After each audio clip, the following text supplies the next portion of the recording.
Sir నార్మల్‌గా ఇప్పుడు ఈ పర్టిక్యులర్ ఇష్యూ కోసమే మీరు చూస్తున్నారు గదా! కొన్ని సార్లు అలిగేషన్స్ నిజం అవ్వచ్చు, అవ్వకపోవచ్చు. బట్ అవ్వనప్పుడు ప్రముఖ స్థానంలో ఉన్నటువంటి పర్సన్స్ ఉంటారు గదా! ఎవరైనా సరే అలిగేషన్స్ తీసుకున్న వాళ్ళు. సో, వాళ్ళకి ఎటువంటి జస్టిస్ చేసే అవకాశం ఉంటుంది ఇండస్ట్రీలో? అలాగే ఈ మైనర్‌కి గూడా ఏమన్నా కౌన్సెలింగ్ ఇస్తారా? లేకపోతే నెక్స్ట్ ఫర్దర్‌గా లేదు అని వాళ్ళని బయటికి పంపించే అవకాశాలుంటాయా? అంటే ఆ భయం కూడా కొంతమందికి ఉంటుంది కదా, ఏమన్నా చెప్పండి. భయం ఎందుకమ్మా? భయం ఏముంటుంది? ఇప్పుడు అనవసరంగా నువ్వు ఎదుటి వాళ్ళని అల్లరి చేద్దామని వచ్చినాక నువ్వు భయపడ్డా కానీ పంపించేయాలి కదా. ఇప్పుడు నీకు దుర్మార్గపు ఆలోచన నీకు ఉన్నప్పుడు you have to take action. మంచివాళ్ళైనా చెడ్డవాళ్ళైనా మైనర్లైనా మేజర్లైనా. ఇందాక చెప్పానే మైనర్లు మేజర్ యాక్ట్ చేసి మైనర్లు అని చెప్పుకుంటా తప్పు అనేది. సో అది తప్పు. అది అట్లాగే యువతల వాళ్ళకి మనం ఏం చేస్తాం? ఆల్రెడీ వాళ్ళు సెలబ్రిటీసే కదా, ఆల్రెడీ సెలబ్రిటీస్ వాళ్ళు. They will be continued as celebrities. అంతకంటే ఏం చేస్తాం? ఇప్పుడు చీఫ్ మినిస్టర్లు జైలుకి వెళ్తున్నారు, మళ్ళీ వచ్చినాక చీఫ్ మినిస్టర్లు అవుతున్నారు కదా, అట్లా వీళ్ళు కూడా అవుతారు. మామూలుగా ఇందాక ఇది పర్సనల్ అలా అడిగానని కాదు, మీరు సీఎం దగ్గరికి కూడా వెళ్ళి గైడ్ లైన్స్ కి సంబంధించి ప్రత్యేకంగా ఏమన్నా మాట్లాడబోతున్నారా ఈ కమిటీకి? అంటే అట్లా ఏం లేదమ్మా, జనరలైజ్డ్గా మేము ఏదో కలవాల్సిన పరిస్థితి ఉంది, కలిసినప్పుడు ఏదైనా ఒక మాట చెప్తానికి ట్రై చేస్తాం. ఆ టైంని బట్టి ఉంటుంది. బట్ 100% అడుగుతాం. టైం ఉన్నా లేకపోయినా అడగాలి. ఇట్స్ ఎ సీరియస్ ఇష్యూ కాబట్టి. ఈ ఫిలింలో కాస్ట్ అండ్ కౌచ్ గురించి కూడా పెద్ద చర్చ చేశారు. ఇది ఒకటి ఖచ్చితంగా జరుగుతుంది, ఇదో పెద్ద హెరాస్మెంట్ అయిపోయింది. ఇది కాదమ్మా, ఇప్పుడు కాస్టింగ్ కౌచ్ అయినా ఇప్పుడు జరుగుతున్న కేసు అయినా అన్నీ అదే కదమ్మా. కాస్టింగ్ కౌచ్ అంటే ఏంటి? ఇందాక నేను చెప్పాను, మీ దగ్గర ఉద్యోగానికి వస్తే మీరు మాట్లాడేది కాస్టింగ్ కౌచే. ఉద్యోగం కౌచ్ అంటారు దాన్ని, ఎంప్లాయ్మెంట్ కౌచ్ అంటారు.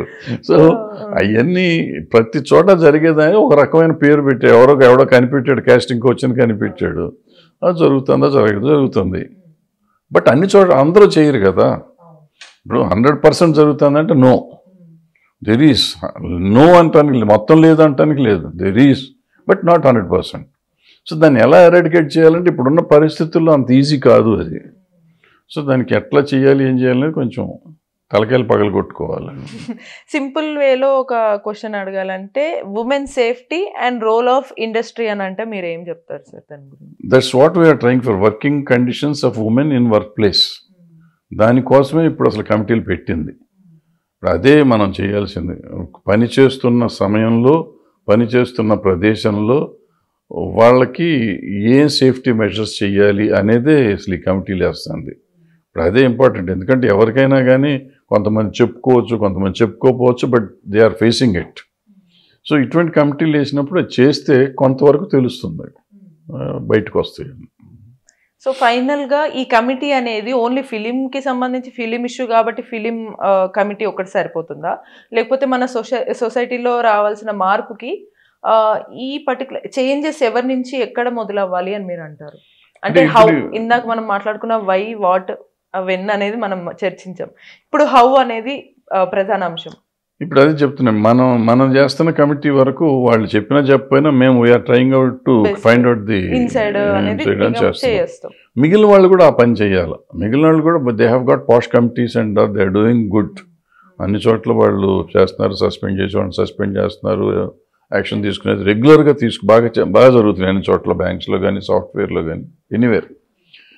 కానీ అసలు ఎందుకు జరుగుతుంది, దాన్ని ఎలా ఆపాలి, హౌ అనేది ఇంపార్టెంట్. దానికి డెఫినెట్గా మేధోమథనం జరగాలి. ఇప్పుడు మన దేశంలో ఎంపీలు అంటే పార్లమెంట్ చట్టాలు చేసేవాళ్ళు 520 మందిలో దగ్గర 160 మంది మీద రేప్ కేసులు ఉన్నాయి. ఏం మాట్లాడతాం మనం? రకరకాల మర్డర్ కేసులు ఉన్నాయి, అన్ని కేసులు ఉన్నాయి. వాళ్ళంతా వాళ్ళు గొప్పవాళ్ళు, వాళ్ళు మన చట్టాలు చేస్తారు. ఏం చట్టాలు జరుగుతాయి ఇక్కడ? ఏం న్యాయం జరుగుతుంది? డబ్బు లేకపోతే మనం you cannot rule this country. డబ్బుతోనే ఎమ్మెల్యేలు, ఎంపీలు అవుతాం. డబ్బుతో అయిన వాళ్ళు ఏం చేస్తారు? డబ్బుతో ఉన్న వాళ్ళు సగం చేస్తున్నారు ఈ తప్పుడు పనులు అనేది. అంటే వాళ్ళే చేస్తున్నారు కదా, లేని వాళ్ళు చేస్తున్నారు. బట్ ఏమో డబ్బులు లేని వాళ్ళు అరెస్ట్ అవుతారు, చచ్చిపోతారు ఎన్కౌంటర్లో. డబ్బులు ఉన్న వాళ్ళు బయటకు వచ్చేస్తారు. సో ఇట్లా రకరకాలు జరుగుతూ ఉంటాయి. ఏంటో నాకు ఒకలాంటి పర్టికులర్ ఏంటంటే సార్, ఒక జర్నలిస్ట్ గా కాకుండా రియల్ గా చూస్తుంటే మూవీస్ లో చూపిస్తారు కదా ఏవేవో క్రైమ్లు జరిగిపోతే ఏదో అవుతుందని, బట్ రియల్ లైఫ్ లో ఇంత ఘోరాలు జరుగుతున్నాయి. మీరు ఇందాక అన్నట్టుగా పోష్ యాక్ట్ బయట చాలా కఠినంగా ఉన్నాయి, ఏమైనా తప్పు జరిగితే సస్పెండ్ చేస్తున్నారు అన్నారు. ఇవన్నీ మనకు కళ్ళకు కనిపించేటువంటి physical things are administration. But కనిపించని ఏవైతే మనం మాట్లాడుకుంటున్న డ్రగ్స్ కానీ పోర్నోగ్రఫీ కానీ వీటన్నిటికీ మన ఎడ్యుకేషన్ సిస్టంలో కానీ ఈ సెక్స్ ఎడ్యుకేషన్ ఇంప్రూవ్మెంట్లో కానీ మన మూవీస్ని తీసే విధానంలో ఉండే వాల్యూస్ ఎథిక్స్ గురించి కానీ వీటన్నిటి గురించి ఏం చెప్తారు? అవన్నీ అసలు ఎడ్యుకేషన్ సిస్టమ్ నుంచి రావాలి. సినిమాలు వదిలిపెట్టి లాస్ట్కి వద్దాం సినిమాలకి. ఎడ్యుకేషన్ సిస్టంలో మీరు చదువుకునేటప్పుడు ఉందో లేదో నాకు, మేము చదువుకునేటప్పుడు ఎథిక్స్ క్లాస్ ఉండేది ఒకటి సెపరేట్గా. మనం నీతికి యూపీఎస్సీకి మాత్రమే పరిమితమైంది. ఉందా? యూపీఎస్సీలో ఉంది, స్కూల్స్లో లేదు. ప్లస్ గేమ్స్ ఉండేవి. అంటే గేమ్స్ ఉన్నప్పుడు ఏమవుతుందంటే ఎనర్జీ మొత్తం అయిపోతుంది, ఇంటికి వెళ్ళేసరికి ఎగ్జాస్ట్ అయిపోతుంది. మ్యాక్సిమం ఒక అరగంట చదివితే నిద్ర వచ్చేస్తుంది. ఇప్పుడు మనకి ఇక్కడ అసలు స్కూల్స్ అంటే ఇంత రూములు ఉన్నదంటే స్కూల్ అంటున్నారు వాళ్ళు. ఈవెన్ కాలేజ్ కూడా ఇటువంటి రూమ్ ఉంటే అయిపోతుంది అంటున్నారు వాళ్ళు. ఏమంటున్నారు, టైం మొత్తం ఈ పోర్నోగ్రఫీ చూడటానికి సరిపోతుంది వాళ్ళకి అదే గేమ్ అయిపోతుంది అది. సో ఇంటాక్సికేషన్ కానీ ఇన్స్టిగేషన్ కానీ ఎక్కువైపోతుంది ఇది. వీళ్ళకి దాని మీద ఉండే ధ్యాస దేని మీద లేదు. సో అందుకని ముందు స్కూల్స్ నుంచి ఈ అసలు ఈ బిహేవియరల్ ఇవన్నీ మొదలెట్టుకోవాలి. సెక్స్ ఎడ్యుకేషన్ ఒకటి కంపల్సరీగా ముందు నుంచి కావాలి. ఈ రెండు చేస్తే కొంతవరకు దారిలోకి వస్తారు. ఇప్పుడు మన రామాయణం మనకి అంటాం. రామాయణంలో రాముడికి సీత ఒక్కతే అంటారు. అది ఎందుకు మనం పెట్టుకోము? మరి ఎందుకు రేపులు జరుగుతున్నాయి? మనకి రాముడు సీత అంటే నేను కళ్ళు మూసుకొని నా భార్యను మా తల్లిదండ్రులు నాకు ఎవరిని చేస్తే ఆవిడే నా దేవత అనుకుని కూర్చోవచ్చు కదా. మరి కూర్చోకుండా మనం పక్కన వాళ్ళని ఎందుకు చూస్తున్నాం? ఎవరు కనపడితే వాళ్ళని ఇట్లా ఇట్లా ఇట్లా ఎందుకు చూస్తున్నాం మనం?